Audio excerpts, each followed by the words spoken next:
Rate of inflation अगर बढ़ता है तो लेवल ऑफ अनएम्प्लॉयमेंट क्या होगा, कम होगा इकोनॉमी में। तो आप देखेंगे कि आपको इस तरह से देखने को मिलता है कि जैसे जैसे रेट ऑफ इन्फ्लेशन जो है, रेट ऑफ इन्फ्लेशन अगर मान लीजिए कि 10% पे है तो इन्फ्लेशन का रेट आपको क्या, अनएम्प्लॉयमेंट का रेट कितना पे है, अनएम्प्लॉयमेंट रेट आपको ये देखने को मिले, लेट्स से दिस वन, ठीक है। और अगर आप देखेंगे तो ये क्या रिलेशन बता रहा है, जैसे यहां पे देखिए और यहां पे देखिए क्या हो रहा है कि अगर रेट ऑफ इन्फ्लेशन 8% पे है तो अनएम्प्लॉयमेंट का लेवल कितने पे है, 2% पे है। और अगर मान लीजिए कि 2% हमारा है ना इन्फ्लेशन रेट है तो मेरा अनएम्प्लॉयमेंट रेट कितना है, 8%, ठीक है। तो there is inverse relationship between the inflation and the unemployment, ठीक है। अगर इन्फ्लेशन बढ़ता है तो अनएम्प्लॉयमेंट क्या होगा, कम होता है, ठीक है, कम होता है। यहां पे एम्प्लॉयमेंट नहीं लिखेंगे, अनएम्प्लॉयमेंट, ठीक है। तो ये कह रहा है कि अगर इन्फ्लेशन बढ़ता है तो क्या होगा, इकोनॉमी में अनएम्प्लॉयमेंट जो है वो कम। ये कौन कह रहा है, फिलिप्स कर्व, ठीक है। ये कह रहा है कि अगर इकोनॉमी में इन्फ्लेशन बढ़ेगा तो अनएम्प्लॉयमेंट कम होगा। कैसे होगा, जैसे मान लीजिए, हाँ शॉर्ट टर्म में ये बिल्कुल सही है, बिल्कुल सही है आपने बताया। हाँ तो क्या हो रहा है कि जैसे इन्फ्लेशन बढ़ता है इसका मतलब डिमांड इन द इकोनॉमी क्या है, ज्यादा है। जब डिमांड इन द इकोनॉमी ज्यादा होगी तो सप्लाई भी बढ़ाना पड़ेगा, तो सप्लाई भी बढ़ता है as a response to it. और जब सप्लाई बढ़ता है तो जॉब्स क्या होंगे, बढ़ेंगे। तो जॉब्स बढ़ेगा और अनएम्प्लॉयमेंट क्या होगा, कम हो जाएगा। तो यही चीजें ये कह रहा है कि जैसे जैसे इकोनॉमी में अगर इन्फ्लेशन बढ़ा हुआ है तो इसका मतलब है इकोनॉमी में डिमांड ज्यादा है, और डिमांड ज्यादा है तो इसका मतलब है कि सप्लाई भी एज ए रिस्पॉन्स बढ़ाना ही पड़ेगा। और अगर ऐसा होता है तो अनएम्प्लॉयमेंट रेट जो है वो कम डाउन हो जाता है। इसका मतलब सिंपल सी बात है कि अगर इन्फ्लेशन ज्यादा है तो इकोनॉमिक ग्रोथ भी ज्यादा है, और इकोनॉमिक ग्रोथ ज्यादा है तो जॉब्स क्रिएशन भी ज्यादा है।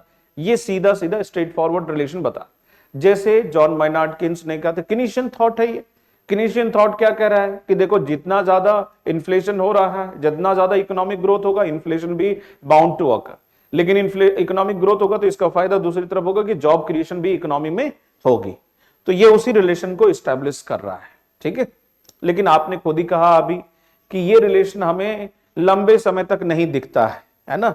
लंबे समय में, ये शॉर्ट टर्म में तो बिल्कुल सही है, ये साफ हो जाएगी, लेकिन लंबे टर्म में ऐसा नहीं हो पाएगा। क्यों, क्योंकि अगर इन्फ्लेशन बढ़ता है तो प्रोड्यूसर का कॉस्ट बढ़ जाता है, और प्रोड्यूसर का कॉस्ट बढ़ जाता है तो वो क्या करता है ना, अपनी प्रोडक्शन को कम करता है और ले ऑफ करता है। यह आपने देखा था पिछली साल भी, है ना। तो ऐसी सिचुएशन होती है। तो यहां पे फिलिप्स कर्व क्या होगा, सही साबित नहीं होता है। तो फिलिप्स कर्व ऐसी सिचुएशन में आपको क्या दिखा रहा है कि सही नहीं है। तो लिमिटेड एप्लीकेबिलिटी है फिलिप्स कर्व की, है ना। As long as the inflation is occurring from the demand side and that too for a short period of time. अगर ये यहां तक है तो फिलिप्स कर्व बिल्कुल सही है। लेकिन अगर inflation consistent for a long period of time रहता है तो फिर ये वाली चीजें सत्य नहीं होगी। इनफैक्ट उस सिचुएशन में क्या होगा कि इन्फ्लेशन अगर बढ़ेगा तो अनएम्प्लॉयमेंट क्या है, बढ़ेगा, इकोनॉमिक ग्रोथ कम हो जाएगा। तो इसका मतलब है कि इकोनॉमिक ग्रोथ कम है, अनएम्प्लॉयमेंट ज्यादा है, इन्फ्लेशन भी ज्यादा है, अगर ये लंबे समय तक रह गया तो। दूसरी तरफ अगर ये सप्लाई साइड कांस्टेंट हो इकोनॉमी में, मतलब कि इन्फ्लेशन, अभी तो ये जो फिलिप्स कर्व है वो सही है, लेकिन वो डिमांड साइड से सही है, वो भी शॉर्ट टर्म के लिए सही है। अगर आप सप्लाई साइड से देखेंगे, मान लीजिए कि सप्लाई साइड कांस्टेंट हो गया, और सप्लाई साइड कांस्टेंट होने की वजह से प्राइस अगर बढ़ गई, ठीक है, जैसे अभी ऑयल का प्राइस बढ़ गया, तो मान लीजिए कि ऑयल की सप्लाई नहीं हो रही है, और ऑयल की सप्लाई नहीं हो रही तो ऑयल का प्राइस क्या होगा, बढ़ जाएगा। जब ऑयल का प्राइस बढ़ जाएगा तो सभी वस्तुओं का प्राइस क्या हो गया, बढ़ गया। तो अगर ऐसा इन्फ्लेशन सिचुएशन होता है तो स्वाभाविक बात है कि ऑयल की प्राइस बढ़ेगी, इन्फ्लेशन बढ़ जाएगा, और ऐसे में इकोनॉमिक एक्टिविटीज क्या हो जाएगी, श्रिंक हो जाएगा। तो ये क्यों हुआ, सप्लाई साइड कांस्टेंट की वजह से। तो सप्लाई साइड कांस्टेंट की वजह से भी अगर इन्फ्लेशन बढ़ता है और उससे अनएम्प्लॉयमेंट आती है तो इस सिचुएशन में भी जो फिलिप्स कर्व है वो सही नहीं है ना। तो फिलिप्स कर्व एड्रेस करता है, लेकिन इसका लिमिटेड सक्सेस है। और जब हम देखते हैं ऐसा कि अगर हम फिलिप्स कर्व की बात करें तो फिलिप्स कर्व इज एप्लीकेबल, लेकिन हमेशा सही नहीं है। एक ऐसी सिचुएशन आएगी जब कि आपका रेट ऑफ इन्फ्लेशन जो है वो भी ज्यादा होगा और रेट ऑफ अनएम्प्लॉयमेंट भी क्या होगा, ज्यादा होगा। कुछ इस तरह से आपको देखने को मिलेगा, है ना। ये वाली सिचुएशन आपको देखने को मिलेगी, यानी कि ये भी आपका एक तरफ ये तो बढ़ा हुआ है और ये भी आपका क्या होगा, बढ़ता हुआ नजर आएगा। ठीक है, ये जो सिचुएशन है ये कहलाती है स्टैगफ्लेशन। इसको कहते हैं हम लोग स्टैगफ्लेशन,